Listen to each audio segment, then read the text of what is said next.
What's on your evil mind? Hold your insulting tongue and mark my words well. How about this rumor that you are really Iron Man, Mr. Stark?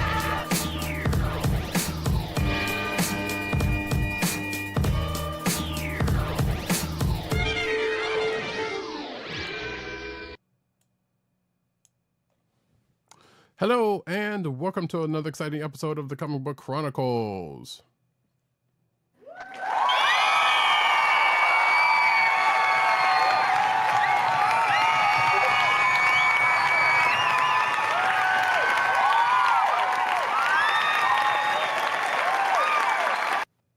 I am your host, Roddykat. You can find me at Roddykat on Twitter and Blue Sky. You can find me at News Nerds Need on Twitter and Blue Sky. You can find me at CBCaps on Instagram. South Carolina with Columbia down the way. And sound effects that you've heard come from none other than our man in Brooklyn, one agent_70 on Twitter, Blue Sky, Instagram, and Threads. What's up, everybody? Co-hosting from the borough of Kings, live and direct. Right here, big. I'm just a kid from Brooklyn. Indeed. And we coming to you live like we do every Thursday night, mostly every Thursday night. So we'll get into that whole spiel later. But for now, this you can find this show on the Cold Slither Podcast Network. That's ESPN.us. Do it today. And you can find us on your podcast perusal place of choice, whether it be Google Play, Apple iTunes, aka Apple Podcasts, Spotify, or the Cold Slither Podcast Network SoundCloud page. Make sure to click like, subscribe, and leave us all the positive and best 5-star reviews, especially on Apple Podcasts, because that helps people find our show. Indeed. But yeah, folks, so we're just going to kick it off here. I was going to start off doing something else, but I'm going to hold that off until next week, until I get a little bit more info under my belt. So right now, we are actually going to start with the books of the week. Excuse me. Starting with Black Cat, number 6. All right. We're starting off with Black. It's funny. I was jamming out just prior to the show to Janet Jackson's Rhythm Nation 1814, and that particular album has a track on it titled Black Cat. Black Cat number 6, published by Marvel, is written by G. Willow Wilson, with guest art on this issue by Andre Genolet, with colors by Brian Reaper and letters by our favorite lettering paisan, VC's Joe Caramagna. So what's fun about this is that I think this was kind of the unexpected issue. I don't think either myself nor Roddykat expected Black Cat to go beyond those first 5 issues. For whatever reason, even though they had not said that it was going to be a limited series, but now we have an issue 6, which picks up on many of the story threads that had been laid in the first 5 issues of Black Cat, including a connection to Daredevil, who's on the cover. That's not a spoil. I'm not spoiling anything by talking about this. And 2, Daredevil is brought in because someone needs legal help, and it's not exactly run-of-the-mill legal help. So Daredevil and Black Cat find themselves in a very different type of legal venue. And with that, I'm going to hand it off to Roddykat.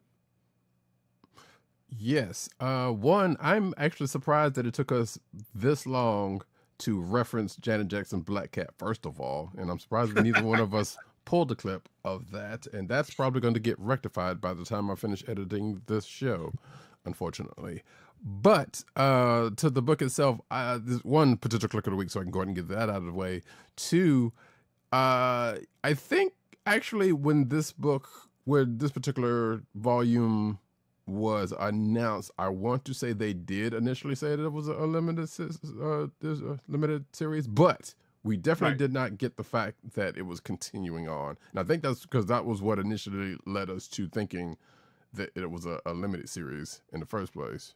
Right. So this, which makes this the second G. Willow Wilson book that's happened to, because Poison Ivy, if I'm not mistaken, went through a similar thing, where it was like, it was a limited series at first, and then it was like, nope, just keep going with it. And that's, I think, as far as I know, she's still writing that book, and that's still going. So hopefully this has similar legs, now that I think about it. But this was a quite amusing issue, as most issues of Black Cat are in certain times or ways. But this is also, as Agent 70 may have intimated about another book, that Black Cat kind of does make a parallel real world leaning point in a thing that a character says, talking about something that also could be said in the real world, which is kind of funny. But we'll get to the other thing in a minute. So it's like I said, I'm not going to go too far into what makes this issue amusing, but let's just say that a date that was finally gotten turned into a good time, but also then turned into being summoned for a court date as things kind of rested, which leads to Felicia seeking legal counsel. And who is she gonna call at the last minute? Again, as Agent 70 said, person's on the cover, or person's on the cover that she goes to look for the person that she's looking for legal representation. Let's put it that way, because as much as this book kind of feel like it teased it, Felicia doesn't know that they are one and the same. Which right. As I was reading this, was still kind of giving me giggles, because it was like, okay, all of this stuff is going on, and to borrow a MCU phrase, he's a very good lawyer, but also able to throw hands when need be. But exactly. Which, like I said, kind of made this a very fun book, but kind of, no pun intended, trying for Matt Murdock, dealing with what he ended up having to deal with, which also brings up another thing that was kind of funny, because it was like, they end up going somewhere and for this court date, and Matt's like, all right, let me do the talking. I'm your lawyer. Let me take it. And then they get there, and he was like, you know what? You have this, because he was kind of shook for a second, and that's unusual for Matt. First of all, to be shook by what they ended up coming up across. Let's just say another Disney property ends up being guarding the door, which was kind of funny. I was like, you know what? That would have made a perfect other crossover if something like that had been the case, but it was not. So, and yeah, a couple of references in here that I enjoyed that also makes this a potential click of the week. And this is definitely one you would have to read prior issues in order to kind of get fully out of this, because this definitely is in the midst of the story. And from what it seems like here, not finished yet, but it is a good read, and you should definitely check out Black Cat. Period. Absolutely. And with that, we are going to go to the next book that we have in common, which is also written by Jed MacKay, by the by.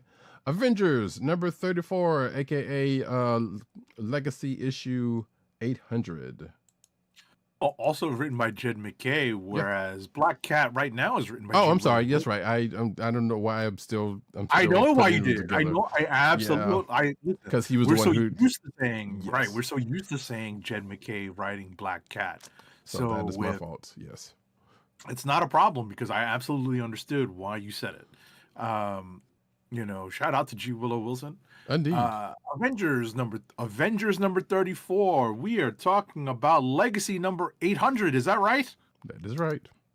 Goodness gracious, 800 issues, and not done with the run, as we know him to be leaving this book. Right.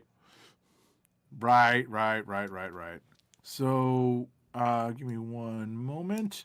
Story number 1 is written by Jed McKay with art by Fareed Karami, colors by Federico Blee, and letters are by VC's Corey Petit. Story number 2, a brief story, like one of those types of stories that you find in an anniversary type issue, is written by returning to Marvel writer Brian Michael Bendis, with pencils by Mark Bagley, inks by John Dell and Scott Hanna, colors are by Frank Darmada, and letters are by VC's Corey Petit. So the main story is a walk down recent memory lane, because it's it's a case to be made, not to go, not to solve things through fisticuffs alone, right? And it's kind of funny that the appointed chairperson of this particular team of Avengers basically comes up with this strategy and puts it into practice, whereas and that is Carol Danvers, Captain Marvel. Generally, she's been generally we understand her to be the shoot first, or basically punch first and ask questions later type of character, and so this is kind of emblematic of the arc that her character has been on during the course of this run of being chairperson of the Avengers. So that's cool. I kind of thought that was a nice little twist.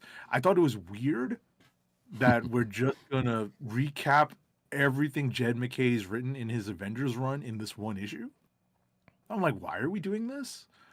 But then when we get to the culmination of the reasoning behind it, and the whole point of this particular issue story, I got it. It was a little weird, but I got it. And we're obviously not done yet with, as you mentioned earlier, we're not done yet with McKay's run on the Avengers. There's still, I believe, 2 more issues left. Correct. It goes through 36. So bottom line here is that we are in, no pun intended, Jed McKay's endgame for his Avengers story. So with that, I will hand it off to Roddykat. Yeah, this was a fun read, and I also had the same. I kind of bumped on it, similarly the same. Then I was like, okay, this is that, and then because I totally forgot when. There's part of me was thinking, okay, this was his last issue, but also I'm thinking back to some news articles like, no, he's just writing this issue, and he's still got a couple more to go after that, so whatever the case may be. But seeing, the whole. Let's put it this way. This is an issue you could probably pick up. I would not just pick up you could pick up to read it and be like, okay, you will still not know everything that's been referenced, because it's, as Agent 70 just said, it's basically taking beats from the whole volume. But in a way, you could read it, because if anything that is brought up in this issue gets, tickles your fancy, or see this, did you want to read more into, you can go back to the volume and check it out. Right. It's a nice little summary and advertisement for the entire run. It's like, hey, we're at the end of this particular volume, and I think it's right for you to call it that, and I'm just not used to calling these comics volumes, because that's essentially what they turn into every time you start over with a new number 1. Right. So this particular volume of Avengers is 34 issues deep, and it's going to be 36 issues total. So this issue's summary style, summary of basically every storyline up until this point in this volume serves as a good way to not only summarize, but also highlight some of the ideas that McKay was exploring during these issues, during this volume. Yeah. And going back to the Carol Danvers thing, this is what we call, if some of you are fans of Insecure, growth. Because yes, as Agent 70 said, Carol's usually punch first and ask questions. The fact that she took the tactic that she did for this was like, oh, okay, get your growth on, girl. So but also it's like it really makes sense why they handled things the way they did, because as kind of said in his, not spoiling too much in here, it's like, you know what, things have kind of gone a certain way when they deal with the person they deal with, usually. So this is a very different resolution to the way they handle the situation than they normally end up do. As someone said in the issue, they have history with this character. If you don't know who they're fighting against at this point, you don't have to spoil it, but I'm not gonna. But at the same time, long time Avengers foe, a long time, with emphasis on time, some would say. But the couple other notes in the first part of this was Agent 7. I know you've read Immortal Thor. Do you remember that reference or what that was referencing in that panel? There are a couple of things going on. There are a couple of books that reference the cutting off of Midgard from the other realms in Immortal Thor. So I think that's what they were referencing. I guess because it was in the middle of a part they were talking about. It was like, oh yeah, we handled this situation, and then the I think they're you know what it is? I think they substituted an image of Storm where Thor should have been. And I think that was just editorial saying, hey, we might have flubbed here, but we're gonna cover for it. I think that's what it was. Right. And there was definitely, from that image, I do remember seeing Storm in there, so that would check out. But yeah, in the footnote in it, I was like, wait, what did it have to do with that? But again, I know you read that book and I did not. So but I think I think that's probably what happened. But listen, I have to go back and look. My brain noticed it, but then I didn't necessarily bump on it. Right. I think that if not one other book, maybe even two other books this week alone reference the ending of Immortal Thor. There is something happening. Gotcha. There is definitely one that references being cut off, or the Bifrost being broken and cutting folks off. I don't think you read that other book that I'm thinking of, but it was referenced in Null. Oh, which I read this week. Null #1. It's it's actually not a point of emphasis. It's a plot point that drives part of the story. Right. Well, it was referenced in Doctor Strange #2, which I'll get to later on. So that's interesting. I did not get to that. Right. I did not get to that. So, but that's an obvious connection to Doctor Strange. So yeah. So, but anyway, that is the first part of Avengers 34. Well, not obvious, more direct. More of a yes, definitely more direct. But so that was the first part of Avengers 34. The second one, I hate that I'm about to say this. I enjoyed the backup story, the backup anniversary story more than I should have. I am famously on record to saying, it was like, you know what, there were some good things in Bendis's run, but as a whole, like, whatever, it is what it is. And as I think it was pointed out in this book, I think he might have been the longest running Avengers writer or modern Avengers writer or something like that to that point. Right, because he crossed over into New Avengers as well. So. Right. So that being the case, so Bendis weaves this anniversary story by basically going back in time in a way, not actually, but it's we see Avengers Prime, if anybody who knows who that consists of, but it doesn't. Well, it starts off as Avengers Time, but then it just becomes a free for all party at some point. It's basically starting with the original Avengers and a situation in Madripoor with an old villain that at the very least two of those original Avengers have dealt with time and time and time again. That Steve Rogers ends up calling in. And there's a whole running thing about, and anniversary and old school tech and a whole couple other things come up, which I won't spoil. And a couple of, or one Avengers slash X-Men gets referenced a couple of times for a thing. And, it's like I said, and it's just a whole fun story, anniversary story that, as far as I know, has nothing to do with what Bendis is going to be doing when he takes over. I think he is taking over Avengers and takes over, or when he comes back into play.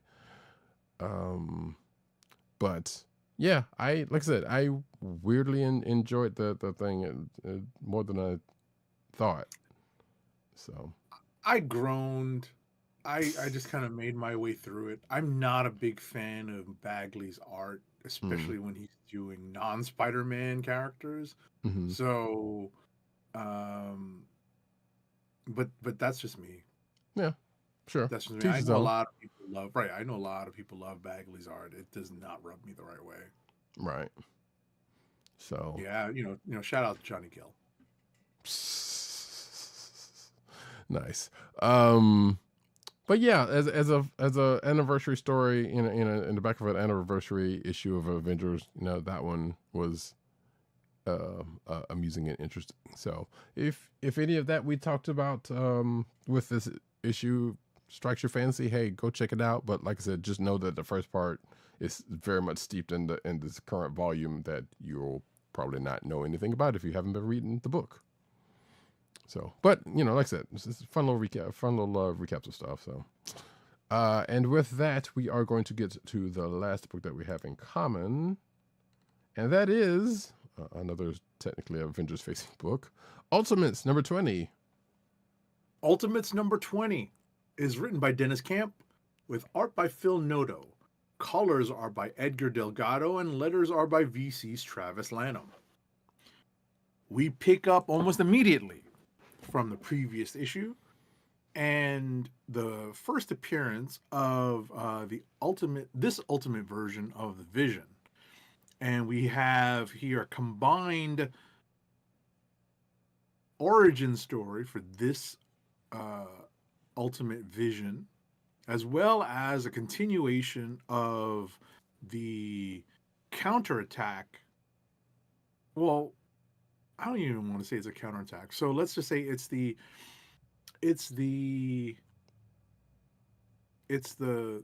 continuation of the Ultimates attack on the Makers, the foundation of the Makers' reality. Or at least one part of it. Right. And things had gone from bad to worse in the previous issue until the appearance of the Vision. And I personally appreciated the little blurb that was thrown in at the beginning of this issue to remind me of exactly what happened at the end of the previous issue. I was like, oh, so that's what happened. I kind of remember it. Thanks for reminding me. Right. And at the end of the day, I really appreciated, again, Dennis Camp's real world allegory, allegorical storytelling in this, in this Ultimates story. And, it very much is frightening and inspiring and thrilling and frightening all together during the, all together in the course of this issue and in the course of the storyline. So with that, I'll hand the ball off to Roddykat. Hopefully he takes it and runs with it. As I tried to do. So yeah, speaking of picking up things and running with it, I don't know about Agent 70, but we find out, which I'll be honest, I totally forgot about, because it was like this was just a one note thing that happened probably a good 10, 15 issues back, with that a character going off on a mission. We don't know. We never got to see what that mission is until now. Right. And given that character's, let's just say, prime history and who they've been attached to, it makes sense.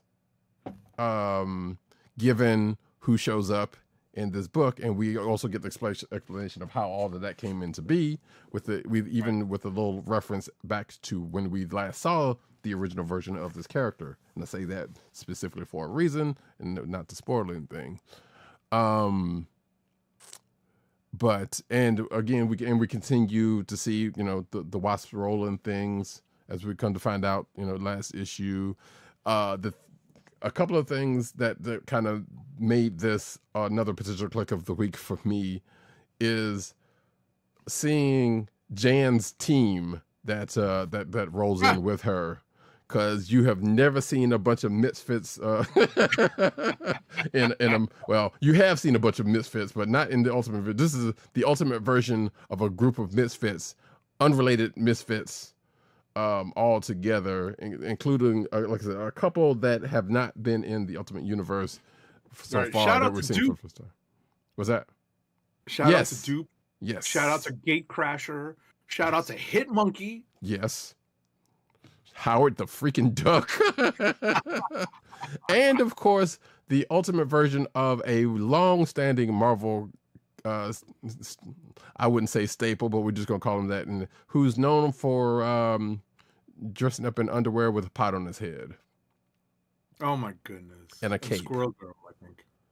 Also Scroll Girl, yes. But I think I want to say she's might have popped up in this book before. I can't remember. But regardless, I saw that page and I was like, this is ridiculous, but so good.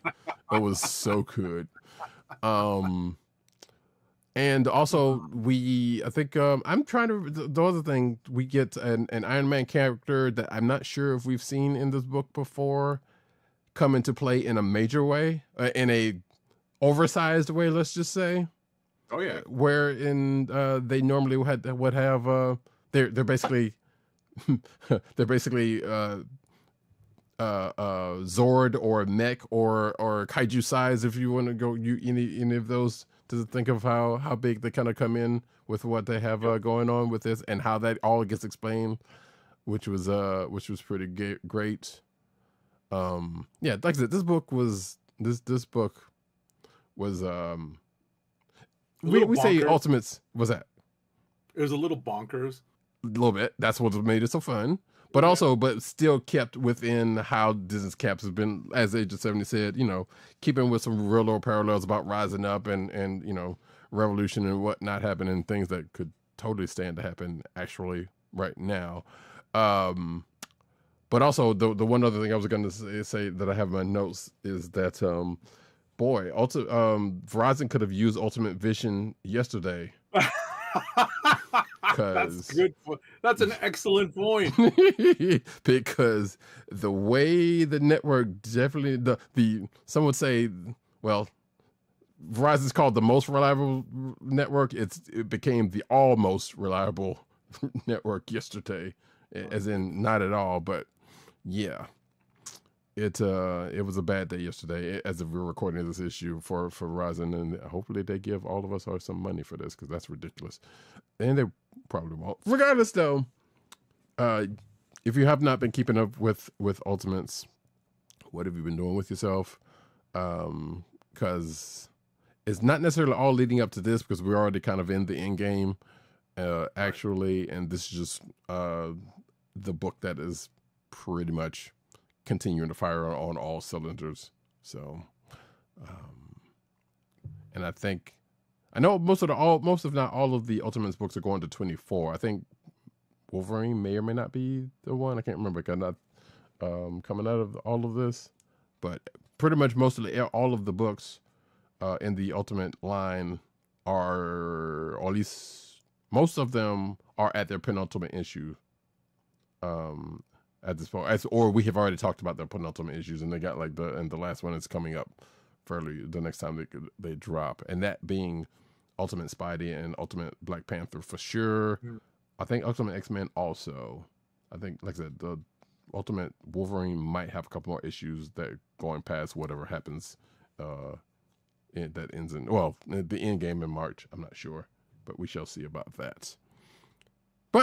And there's also that other side book, the Ultimate Endgame book that is going on now. That's basically right. I think that goes through April. I think It's either March or April. I can't remember. Yes, but you might be right. It might be April. I can't remember. It was one of those 2 months. So we still got a little bit more time with this, and I guess that would also fit with the end of Ultimates proper, because this is issue 20, so still got a couple months left for that.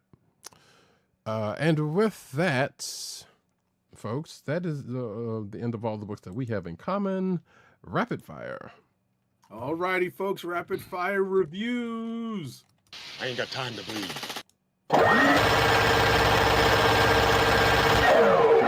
All right, I'm going to go very quickly through some of these because I will be avoiding spoiling anything for Roddykat, because he is likely to be reading most of, if not all of, the books I mentioned here.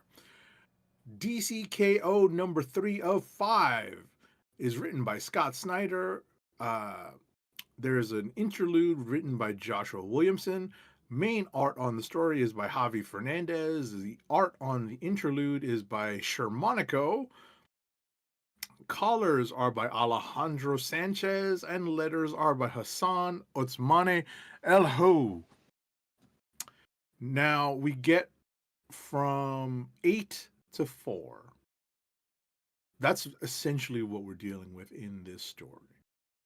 We get from 8 champions to 4 champions. And at the end of it, we find out who these 4 champions are going to be facing off against. And it is the Ultimate Universe, but the DC version. That's me spoiling and not spoiling. So that's where we find ourselves at the end of DCKO number 3. Next up is G.I. Joe number 17, published by Image. It's written by Joshua Williamson with art by Tom Riley, colors by Jordi Belair, and letters are by Russ Wooten. So this is the last issue of the Dreadnought War. Things happen, things get revealed, and I mean that in more ways than one in terms of things getting revealed. So Roddykat is clearly advised to read this sooner rather than later, and he might find himself satisfied by one of the reveals made in this issue.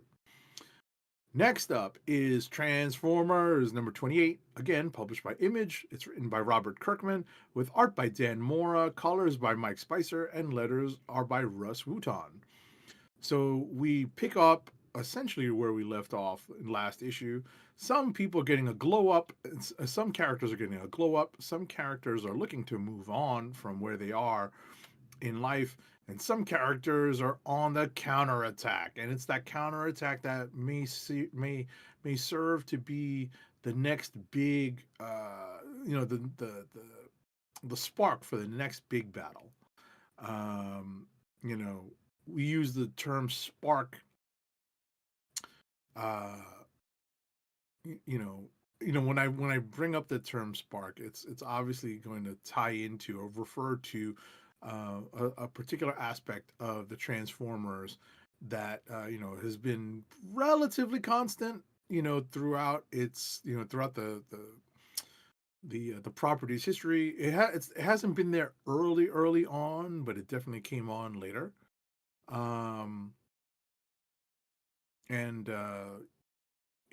Roddykat is going to, read this and see where things are going in the Image Energon universe. Next up is Null number 1 of 5.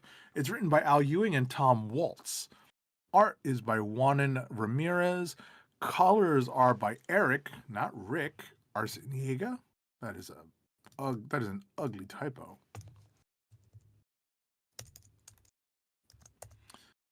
Letters on this issue are by VC's Clayton Cowell. So this is a miniseries focused upon Null, the erstwhile king of the symbiotes. And, we have a brief summary of his history and backstory and how he's connected to Gore the God Butcher, and where a lot of the story has been so far, but now we catch up to where Null is right now. And the character seems to have found himself connected to not Asgard itself, but some Asgardians. And at the end of the day, we find Null and his story connected to more Marvel cosmic. I guess Null is essentially, part of the Marvel cosmic corner. So it's it's right that the next, the teased guest star for the next issue is also a member of the Marvel Cosmic Corner. So, we'll see where this goes. This is one of 5 issues of a limited series. Next up is Luna Snow World Tour #1. This is a one-shot. It's written by Greg Pak with art by Ario Anindito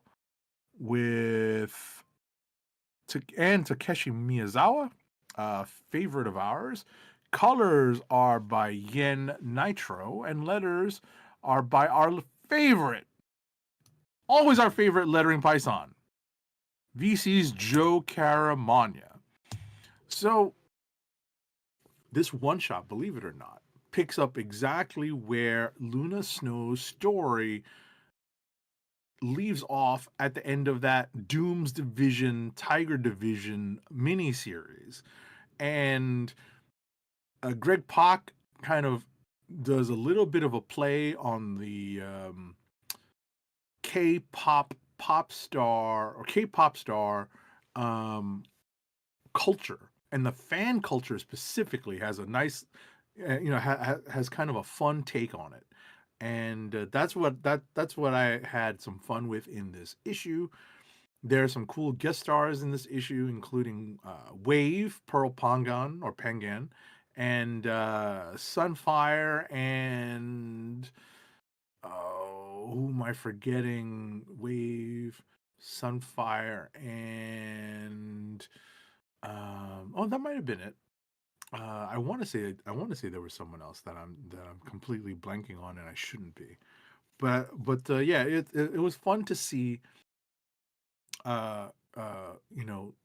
These heroes just kind of hanging out. I know this is inspired by both the Dooms Division miniseries as well as Marvel Rivals, the video game. Last for me is Uncanny X-Men #22. It's written by Gail Simone with art by David Marquez, colors by Matthew Wilson, and letters by VC's Clayton Cowles. There's a surprise in this issue. That's part of the story, as well as the return of a character who I'm still on the fence about, Mutina. That's it's an interesting kind of twist on kind of a different genre entering into the X-Men universe, specifically the horror genre. And we'll see how this plays out. But overall, this issue is very well done. My misgivings about this Mutina character aside, I really like this issue. This is definitely a clear candidate for Click of the Week for me. And that's it for me. Interesting. So yeah, I was skimming that Luna Snow book as you were talking about G.I. Joe Transformers. So yeah, that's I will have to circle back around to that one in full. It seemed fun. Something else I was gonna say about something you were talking about, but I don't remember what it is. So there we go. For myself, we are going to go into a little, and I guess I'll add this later. Space Ghosts #7, written by David Propose, art by Jonathan Lau, colors by Andrew Dahlhaus, and letters by Taylor Esposito. So, if you hadn't been keeping up with this book, if you know the Space Ghosts and the twins, this has been kind of adding some stuff to their lore, I guess, or I guess creating more so than anything. Because let's face it, those old cartoons never really gave us a whole lot about them. In this particular case, a couple of issues back, or at least last year, I believe, we found out that Jan and Jace actually have family, because at the beginning of this volume, or at the beginning of the original volume, their parents were dispatched, murdered, or we find out what something happened to their parents basically, and Space Ghost ends up begrudgingly taking them under his wing, but end up going to liking them, and they end up being a team at the end of it.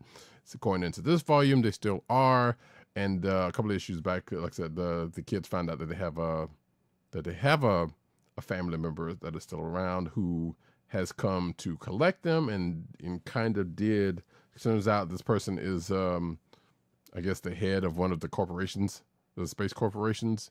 And in this particular issue, that a rival to that corporation kind of seeks to upend them and causes a kerfuffle, which causes, if you're watching the video version, you can see the cover of the book, basically causes some things to happen with that family member. That apparently Space Ghost and team didn't originally pick up on after what happens, but they all find out some things or a thing by the end of this book.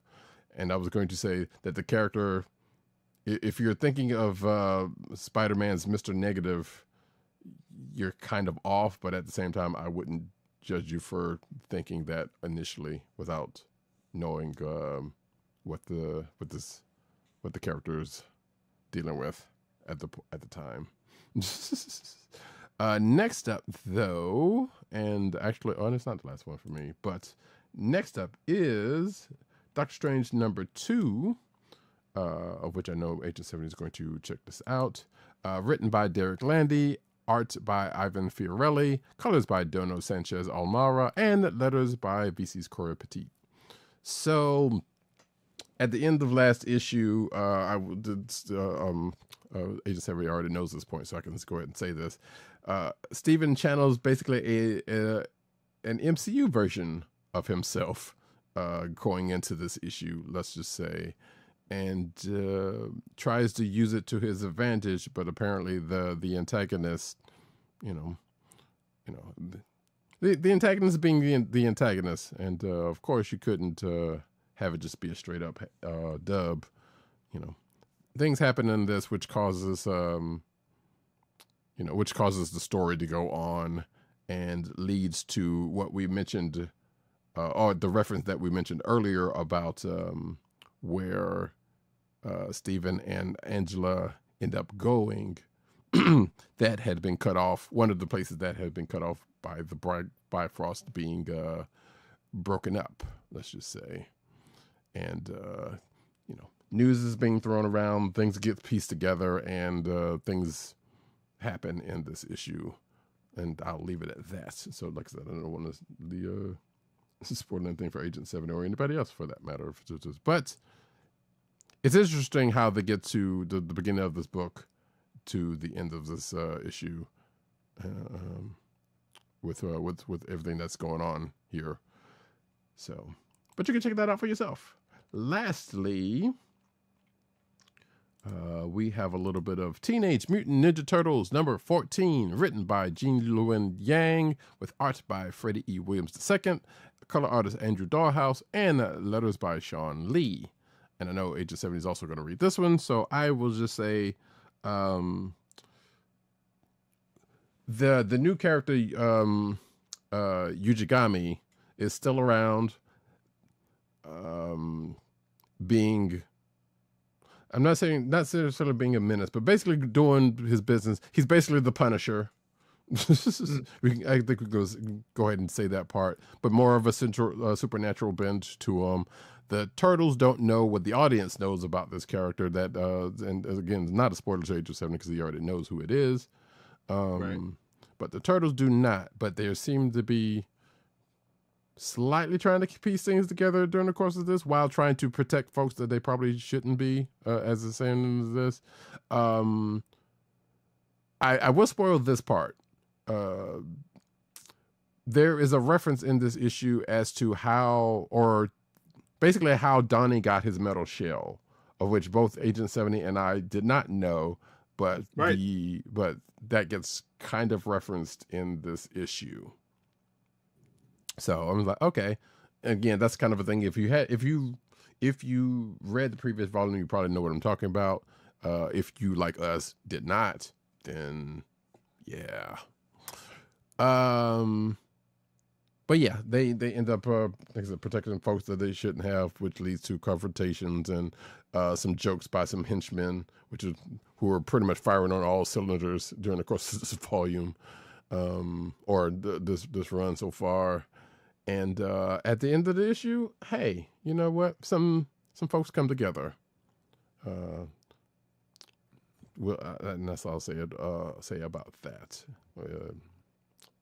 And I suspect some info and some things are gonna get found out next issue, and a bunch of questions asked,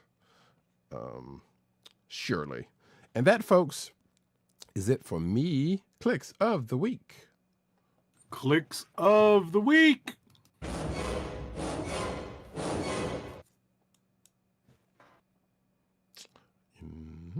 So I'm just going to go ahead and say mine right now. I think I'm going to be pretty definitive on this one.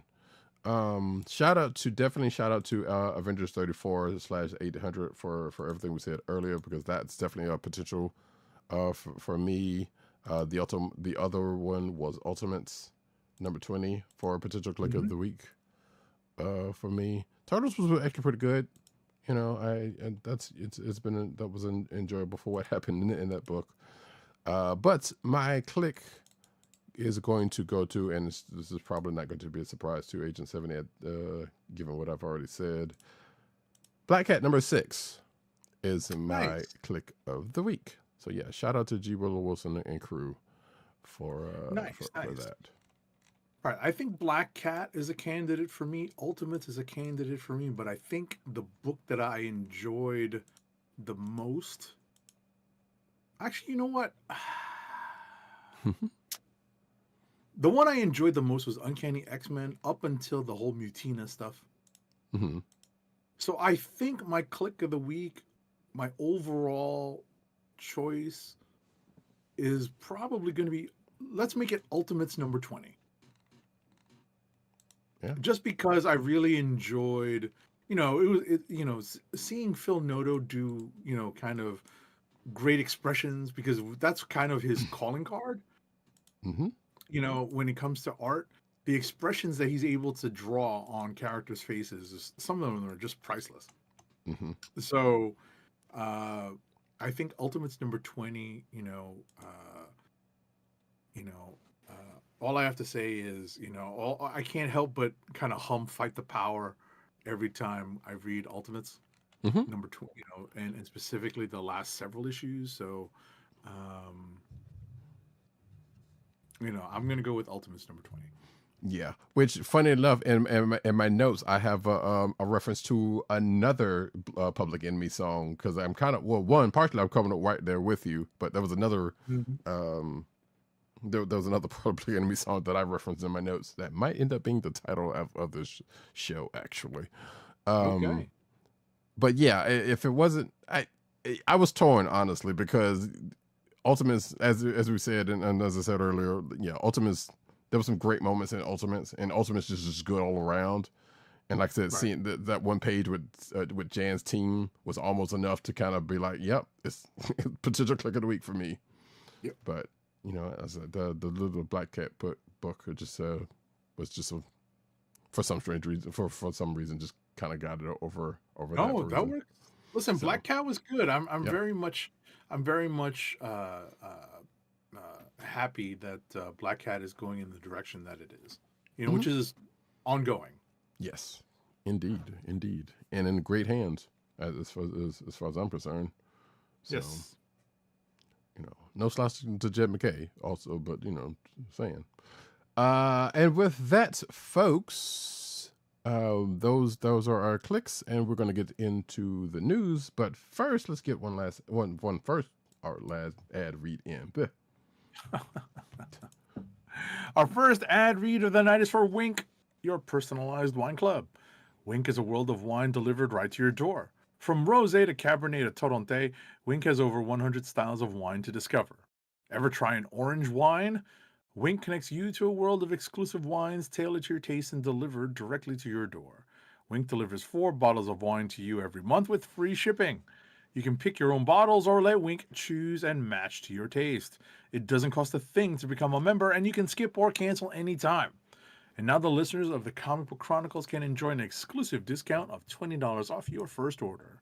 To place your first order with $20 off and to help keep our show free for you, go to our network website at cspn.us/wink. That's cspn.us/WINC. Wink wines through CSPN. Do it today. Now we get into the news.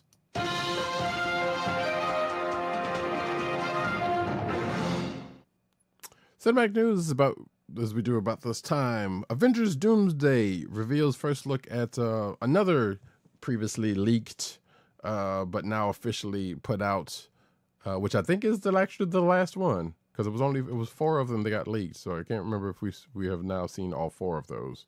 But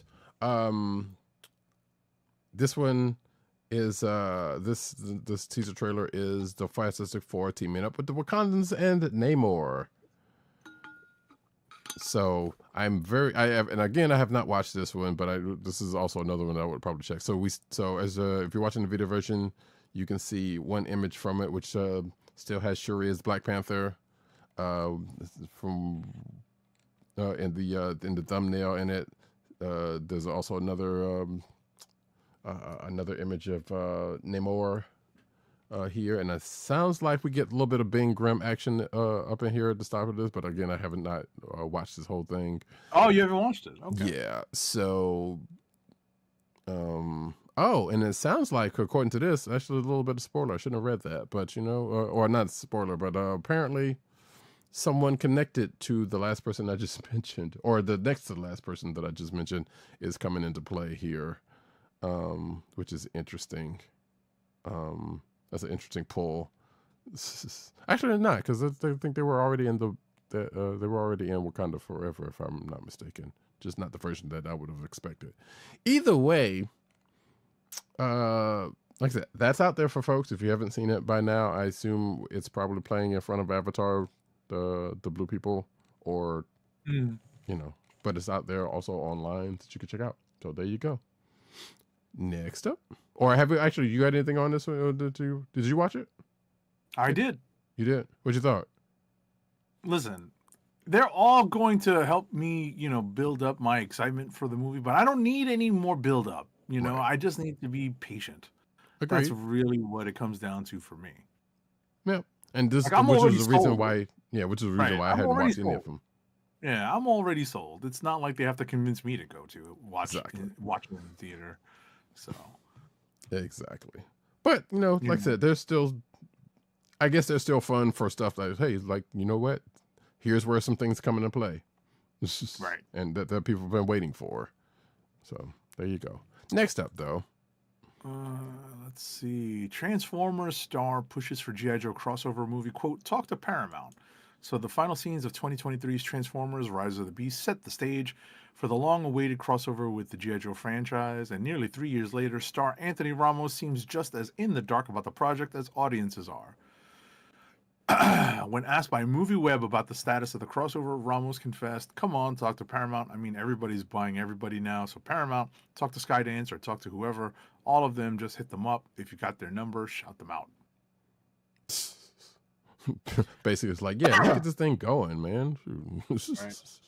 Which, that's good to see. I'm glad. I guess his experience with the movie was good enough to where, or, hey, it's another paycheck also. But I guess his experience was good enough to be like, yeah, let's keep this train rolling.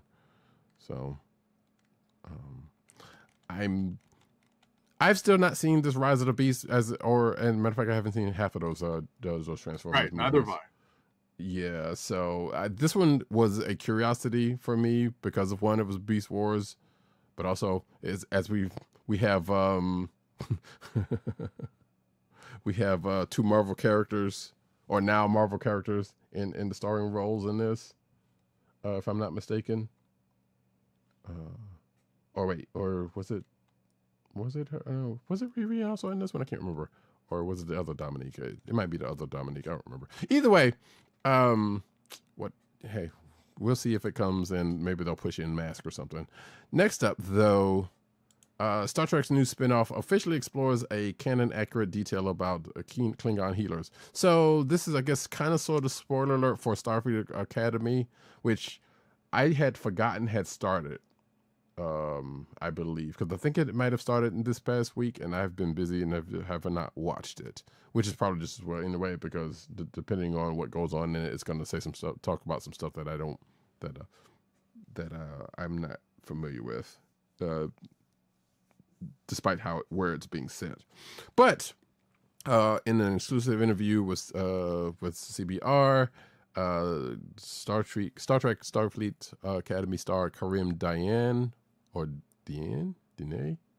opened up about his about his role as the Klingon Jaden Krag, which is a weird name for a Klingon, but and I say weird because we know, clearly he was. I'm assuming he's half Klingon, as they tend to do in Star Trek. So, but yeah. He's going to be a Klingon medical officer, that's definitely different from how Klingons usually are in Star Trek, or portrayed in Star Trek. Unless you, I was going to say unless you played Star Trek Online, but that's a whole nother side situation. There's a quote here: "We traditionally have always seen Klingons be warriors, but healers have kind of always been there. Like we've seen Klingon philosophers, or like we've seen different versions of Klingons on the show. We've just never really locked in and focused on, a Klingon healer. So this is not really new. It's been canon, but we're just exploring it deeper." I mean, I would agree and also don't agree, because, again, mostly we've always seen Klingon warriors. We've rarely ever seen scientists or any other, facets of Klingons. Maybe here and there, but it's not been a big known thing. So therein lies that. Next up. All right.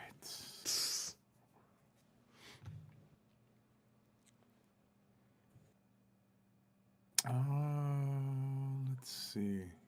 Star Trek confirmed the return of a one-off villain to live action. Okay. So with Star Trek's next show, Starfleet Academy, set to debut in a little under a week, Paramount's marketing campaign has been turning up the gears. Let's see. So,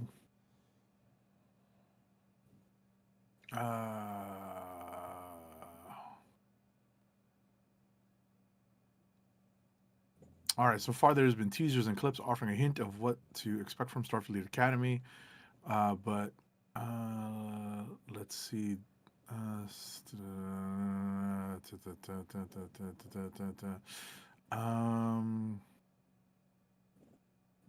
So apparently there's a return of the Mugato from the Star Trek, the original series. You know what I got to say? What I have to say to that? Who? The Yeti-like horned ape first appeared in the original series season 2 episode of Private Little War, but never reappeared in live action. The only subsequent appearance in canon came in Star Trek Lower Decks episode Mugato Gumato. Yep. It's a strange cameo given how little the alien race is featured, but Starfleet Academy is clearly working hard to show it understands Star Trek's legacy even in strange ways. Oh, that's it. With the cone head. Okay. That's the Mugato or the Mugato. Mm-hmm. Yeah. And I guess this article brings up a question of whether that's actually a real Mugato or costume, whatever the case may be. You'll find out when you well, I guess you'll find out when you watch if you watch Starfleet Academy, of which maybe by next week I will have watched some of. We'll see. This one was real dumb. Classic animated series confirms revival and surprise update.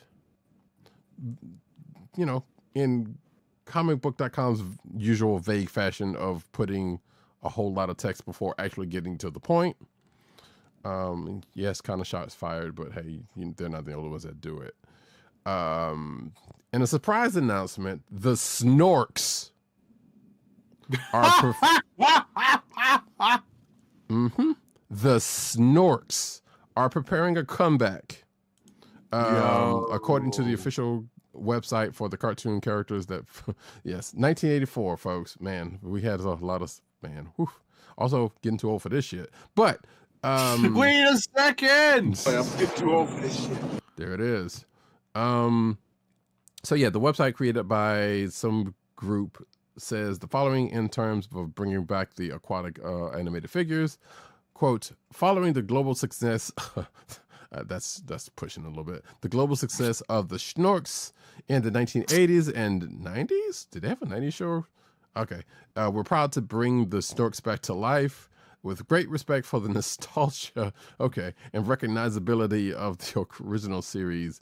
We're creating a refreshed version that perfectly suits today's children. Folks, for those of y'all who are not a certain vintage like Agent 70 and I, the Snorks were basically, and I'm just going to say this plainly, Smurfs ripoffs.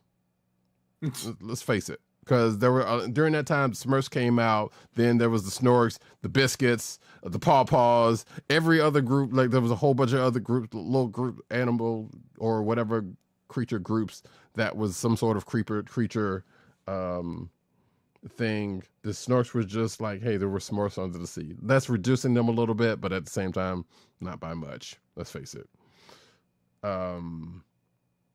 And now they're bringing them back out because, you know what? People are just bringing the most obscure things back out nowadays. And it's also, if I'm not mistaken, Snorks were Hanna-Barbera, I think. Yes, that is correct. So yeah, therein lies that. If you're watching the video version, you can see the pictures of some of the characters right there. And I don't know, maybe you SpongeBob folks will like these folks. I do not know. But yeah. Next up. Goodness. Power Rangers Disney Plus TV show gets major release date update. So the Disney Power Ranger reboot just received a significant update regarding its potential release timeline. As development progresses behind the scenes, new production details suggest that the reboot is reportedly set to begin filming in early spring 2026 this year, with casting nearly complete. Wow.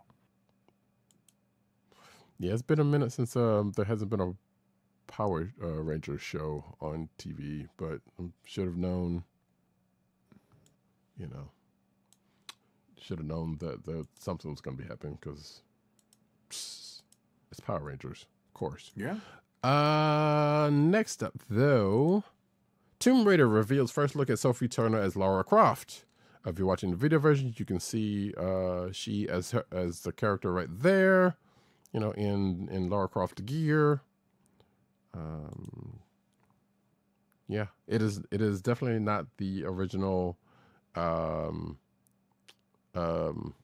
triangled centered version that some people are still grossing about. This is more in line with the more modern take of Lara, but still without going too far into that whole situation. So yeah, I don't know how she's gonna do this and how this is gonna turn out, but I guess I'll be checking it out when it happens. Yeah, there's no release dates as of yet. Just this picture of her in costume. Nothing to be crazy about. Next up, and I'm glad Agent 70 got this one. Yes, the sequel to sleeper hit Godzilla Minus One has set a date to rampage into North American theaters. It will arrive in North America on November 6th via distributor G Kids. The date follows on the heels of Godzilla owner Toho releasing the feature in Japan a few days prior on November 3rd. As previously revealed, the sequel will be titled Godzilla Minus Zero.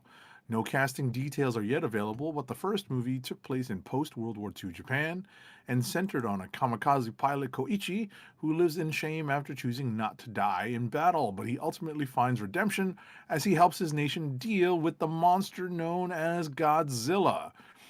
Let's see here. No, there's nothing else really here other than some talk about what the Godzilla Minus One did in terms of winning awards, and it's movie gross.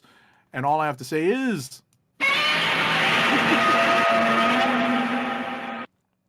It's kind of funny because I was fishing for that one myself. So, good. Next up, also there was some news about I know award season is going on right now. Speaking of what, and I know Sinners already got snubbed at one awards thing, and I totally forgot some news that I forgot to put in here about another very popular cinematic feature animated style. Anyway, we're going to go into the comic book news. comic book news.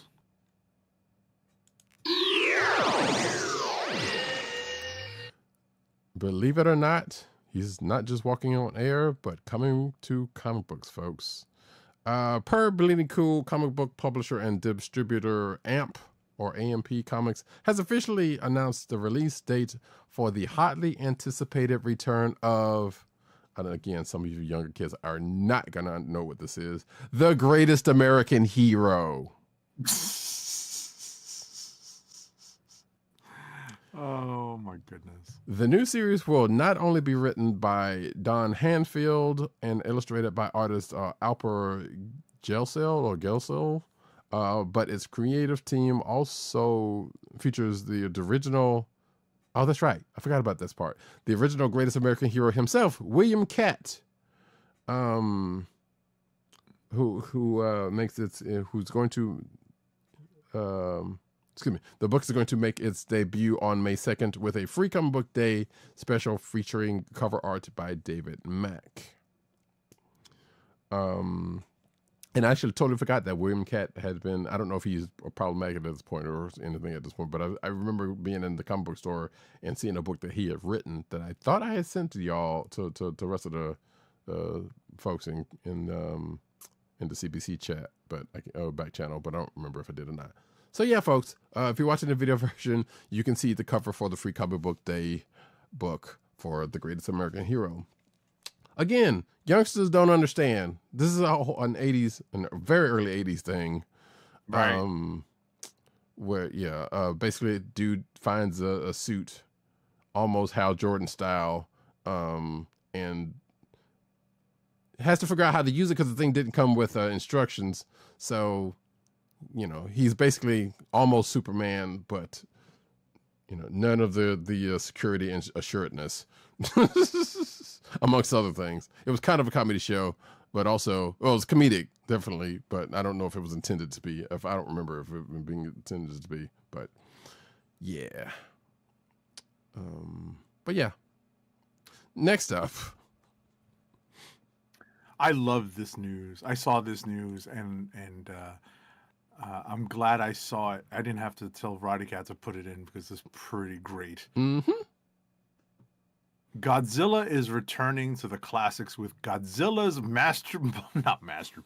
Monsterpiece Theater presents There it is. a new four-issue line of oversized one-shot comics that drops the King of Monsters into famous works of literature. The project follows the strong reception of Tom Scioli's original Godzilla's Monsterpiece Theater limited series, which is now available in a collected edition. Oof. Scioli says the core idea has always been that Godzilla has been with us for centuries, maybe millennia, hiding in the fringes of history and literature, calling it a concept that is full of possibilities. The upcoming release, Romeo and Juliet and Godzilla, reimagines Shakespeare's tragedy on a kaiju scale, blending feuding families, budding romance, and large-scale destruction in Verona. I love it. Verona. I love it. Yeah, you can imagine, if you know the story of Romeo and Juliet, how at the very least the part of the end of the story could go. And that means squish. But so you might have heard me audibly sound something out. The fact that Tom Scioli, and no offense to Tom Scioli, just brings me back to, and kind of fun out. This is the first time in this past week that Tom Scioli's name has shown up, because I told a friend of the show, Von Gloom, about his GoBots written and illustrated series that he did not know anything about, and I do remember reading that book in real time here on this show, and that's all I'm gonna say about that. Okay, maybe it's just that, but this hopefully works out a little bit better. This just looks so funny. Yes. So, and the other thing I was going to say about this is basically is following in the lines of course, Pride and Prejudice and zombies, that kind of stuff. Harriet Tubman, Vampire Slayer. Abraham Lincoln, Vampire Killer. Also, that kind of, all of this kind of stuff. That this kind of goes in line with. So hopefully we will be able to check these out when they come out. It looks like the first one, which is Romeo and Juliet and Godzilla, is going to go on sale April 8th of this year, with pre-orders due by March 2nd. And apparently, it's going to be 52 pages. I thought it said 52 issues, but 52 pages and priced at $7.99. So we'll see. We'll see if we get a copy of that stuff when it comes in. That is just wild. Yeah, that's kind of cool. Next up, April 2026 solicits, of which I totally forgot to check about, revealed that Marvel's Road to Armageddon for Captain America and Wolverine. So this is referencing, that whole Armageddon thing that's coming up that we've talked about in the past, and we know Wolverine and Captain America are going to be a part of this.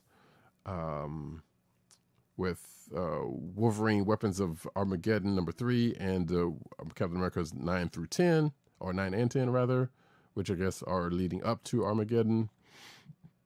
Excuse me. And this book kind of goes into their parts, or the solicitations for their parts in the lead up to Armageddon. So there you go.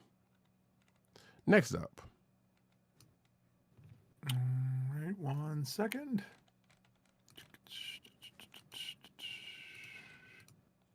Alrighty. Pre-order reminder: Marvel Legends Series Deluxe Marvel's Grizzly figure was today. So if you want to pre-order Marvel Legends Series Deluxe Grizzly figure, so it's kind of a revamp of the Ursa Major Build-A-Figure. But this is a real deep cut Spider-Man villain. The Grizzly? Yes. I mean, seriously? So, listen, if you're down with this, then good for you, man. I was not asking for a Grizzly Marvel Legend. And we talked about last week about how such noted characters as Hypno Hustler and Cardiac also have gotten figured. Before I saw that, recently, I thought recently, the most recent Marvel Legend wave. Right. Never did I think that we were going to get Grizzly out of this whole thing. But then again, I feel like we've said before, you know what? Marvel was probably going to be delving into the minds of stuff. And we're digging deep. We're reusing some molds. We're modifying some molds. Like I said, when Roddykat didn't realize that we had talked about, Hypno Hustler and Cardiac in like a news story, but oftentimes we get to these toy articles later in the show, so we might be speeding through them. But it's very interesting to see that we are deep in the minds of Moria. I mean, deep in the minds of the character minds, Yeah, it's just funny. So if you're watching the video version, you can see some images of Grizzly. You see the packaging. It comes with a couple of faces, a couple of extra hands, paws, excuse me, some gold bars, and even a bag for in case you want to put together a scene of Spidey joking him while he's taking him down in the first issue of anything. At least at this point, I should say, you know. But there you go. Grizzly, folks. Next up, Hasbro. Never thought I'd see the day. What's that? I said I never thought I'd see the day. Yeah, and yeah, exactly. But again, we've said it. they're digging deep. We were joking about them doing it, but comes to find out, it was not much of a joke. Turns out, no, they actually are. Right. Hasbro debuts exclusive the Transformers movie, the movie Hot Rod figure. You know, the dude that effed it up for folks initially and ended up benefiting from it. Right. But yeah, so let's see. It is Voyager class Autobot Hot Rod, stands 5.5 inches tall, movie accurate details, transforms in 29 steps, $34.99 at Target, and will be available March 2026. It comes with a fishing pole. It does come with the fishing pole because of he and Daniel had at the beginning of things of the movie. Which, hey, wait, we don't have a Daniel figure to go along with him. That seems like a mistake. Oh, it's not a headmaster? Okay. Well, no, that came later, but yeah, we're talking the movie version because he was. Got it. Yeah, because he was fishing with Daniel at the beginning of the movie. Got it. I need to rewatch that movie. I've forgotten a lot of the details. You know that at this point the movie is just ingrained. Where it shouldn't be, but you know, I'm a Transformers fan, so of course some things are going to stick with me. But nevertheless, next up, via Instagram, a user has confirmed that the new Transformers Studio Series Level A 2026 Deluxe Transformers 1 Orion packs has been found at U.S. retail. The new SST Transformers 1 Orion Packs mold was found at a Fred Meyer store in Pocatello, Idaho. We have in-store images of the figure as well as his barcode for those interested in tracking it. This is available on the TFW 2005 website. His wave partner, Devastation Bumblebee, may show up soon. I still have not seen that movie either. I have. That's actually not bad. I know. I've heard surprisingly good things from folks. I think Matt Wing also said he enjoyed it. So I don't know. I have access to it. I just don't like I don't know. But anyway, hey, maybe one of these days. It's on the list. Next and last, we have the Dr. Wu version of Metroplex, SD version, I guess. So this is by their Weibo account. There's images of Dr. Wu DWE 54G Iron Fortress, aka SD Metroplex. You can see the image of it right there, or images, I guess, or illustrations of it right there. So I guess this is basically a chibi or SD version of Metroplex that they're putting out. This mold is 10 centimeters tall. Again, as I said, chibi style, which as far as I know is actually still going to transfer into city mode and mobile base, plus an extra energy cube mode. I don't know that one, but it is expected to be released in April or May of this year, 2026. And that's, folks, is that for the news. Can we get one last ad read? Our last ad read of the night. Help keep our podcast free by shopping at Amazon. Visit cspn.us, then click the Keep Our Podcast Free link at the top of the page. From there, scroll down and click on the Amazon link to shop. Purchase items from Amazon as you normally would, whether it's books, music, electronics, jewelry, apparel, or Marvel Legends. For every purchase made on Amazon through our link, remember, through our link, Amazon sends the CSPN a payment that helps us keep the Comic Book Chronicles podcast free for our listeners at no extra cost to you. Now, remember, if you shop at Amazon often, bookmark the link or add it as your homepage so that you can help the CSPN each time you order. We thank you for your support. Amazon.com through CSPN.us. Do it today. All right, folks, that's it. Another shorty. Yay. Yeah, hopefully next week we will talk about or at least a little review of something that I don't know if Agent 70 had a chance to mess around with, but something I've had a chance to mess around with that is not a sponsor. But we'll see about how that goes then. I have not had a chance to mess around with it yet. Gotcha. Yeah. It's been a bit too busy on the life and work front. Yeah, kind of same for not necessarily similar reasons, but definitely life and Yep.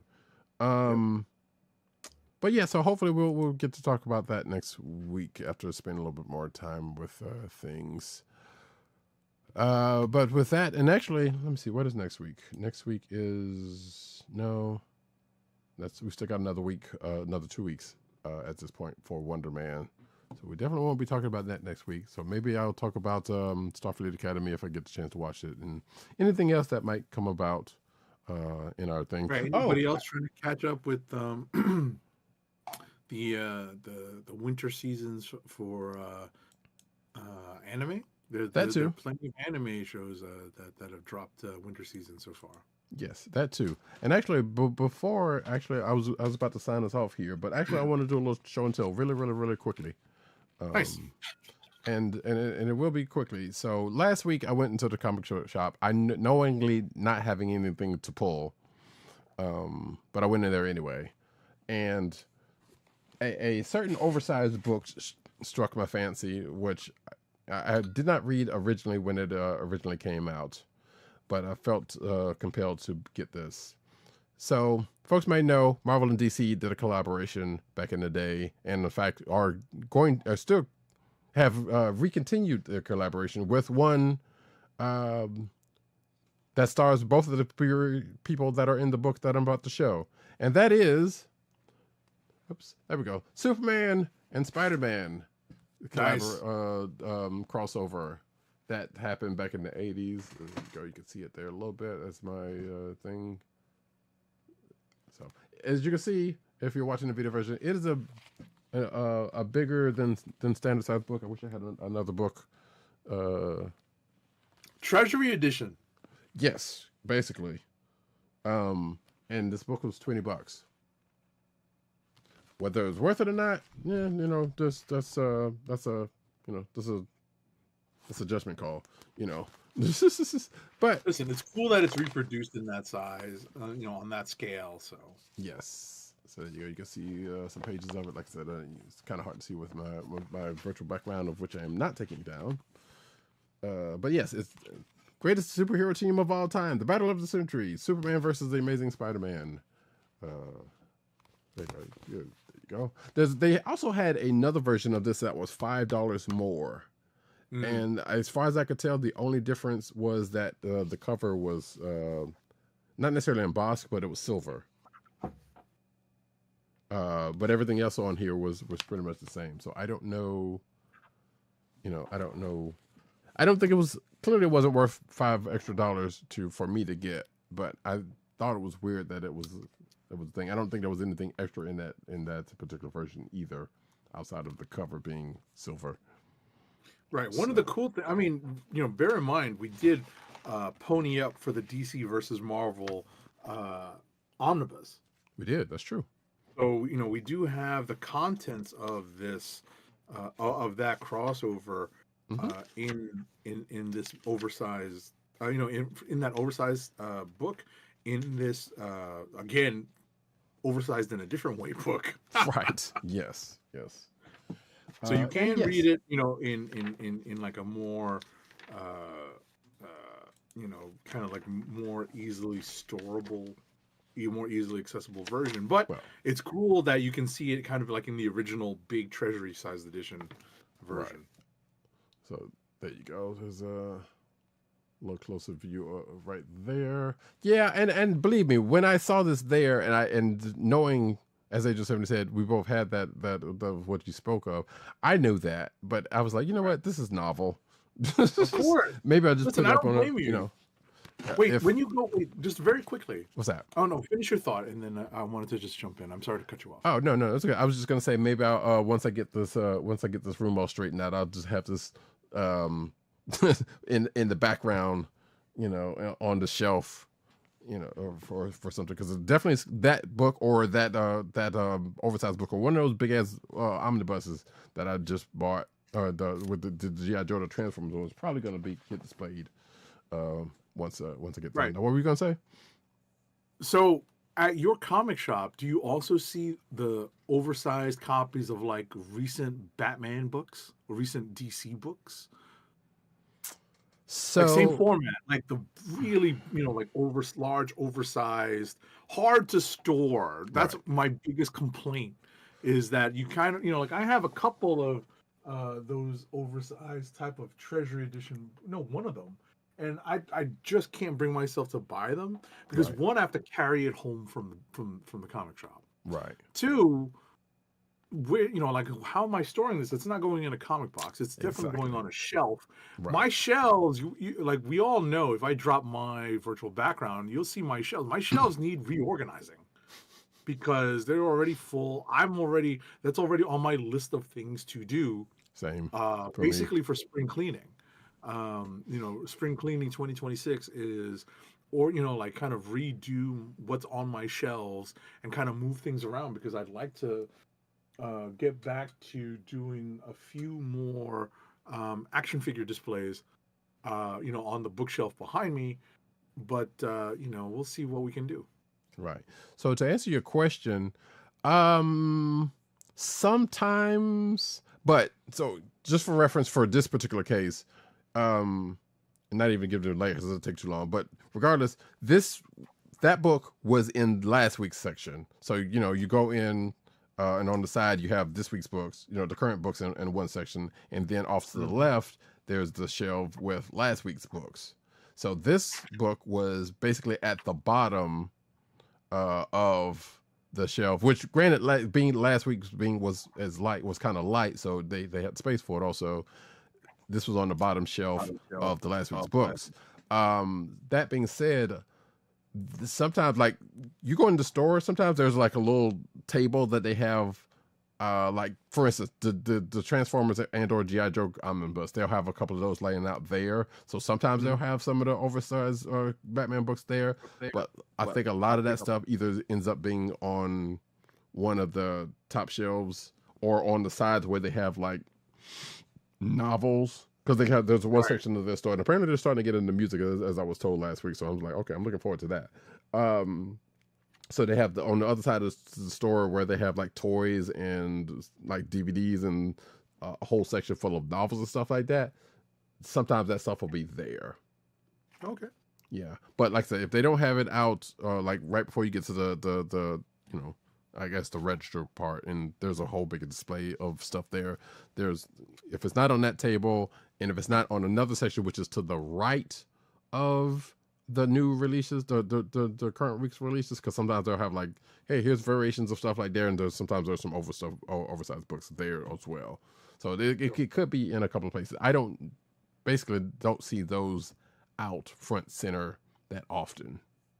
Got it. Put it that way, but they're usually out somewhere. Like if you're in one of those three sections or right before you get into one of those three sections, that's usually where those are. Sure. I mean, like I'm always tempted to pick one of them up just because the ones that are either cool or have something like fun in them, like or like the art, would be better highlighted on a bigger scale. I think those are the ones that attract me or tempt me at the very least. But I think when it gets to like that oversized book, I'm like, you know what? I want to see the artist edition. Like the black and white. The pencils, the ink. The ink, the pencils are really. Right. And that's essentially what I'll splurge for. Yeah, so. and there's nothing really to this. Like there's a page at the end talking about how the cover came about. Mm-hmm. So if you're watching the video version, you kind of see a little bit of that. And at the beginning of the book, you can see like a So wait, what is this? Oh yeah. So you see a page with an old picture of Stan Lee and Carmen Infantino, and writing about them, or I guess them writing about this. About the initial, the initial collaboration. So that's all pretty much that book has. There was nothing else really outstanding about it. So, but It was novel to me. It's cool so to have. Yeah, I was gonna say it's cool to have at the end of the day. Yeah. That's oftentimes 90% of why we buy. It's not. Yeah, basically. So yeah, folks, that's that. And this is the show. So we are going to wrap it up by saying, hey, I've been Roddykat. You can find me at Roddykat on Twitter, Blue Sky. You can find me at News Nerds Need on Twitter and Blue Sky. You can find me at CBCaps on Instagram. Agent _ 70 on Twitter, Blue Sky, Instagram, and Threads. Surprised that's still going. But, you know. You can also find this here podcast on the Cold Slither Podcast Network, that's CSPN.us. Do it today. You can also find us on your podcast perusal place of choice, whether it be Google Play, Apple iTunes, Apple Podcasts, Spotify, or the Cold Slither Podcast Network SoundCloud page. But you can also find us recording every Thursday night, 9:30 / more closer to 10 o'clock, or, Eastern time on twitch.tv / Comic Book Chronicles and youtube.com / the Kliq Nation. Make sure to click like, subscribe, leave us all the positive 5-star reviews, especially on Apple Podcasts, because that helps people find our show. Hit that notification button so you know when we're on live, and smash that like button. It just makes me ill every time. No, I'm just kidding, but it's a little hyperbolic, but still. Yeah, folks, we'll be back next week. Like I said, we'll have things and stuff and books and stuff and things. With that, this has been the Comic Book Chronicles. Peace. Peace. One. Shout out to Minneapolis. Fight the power. Salute me, familia. Good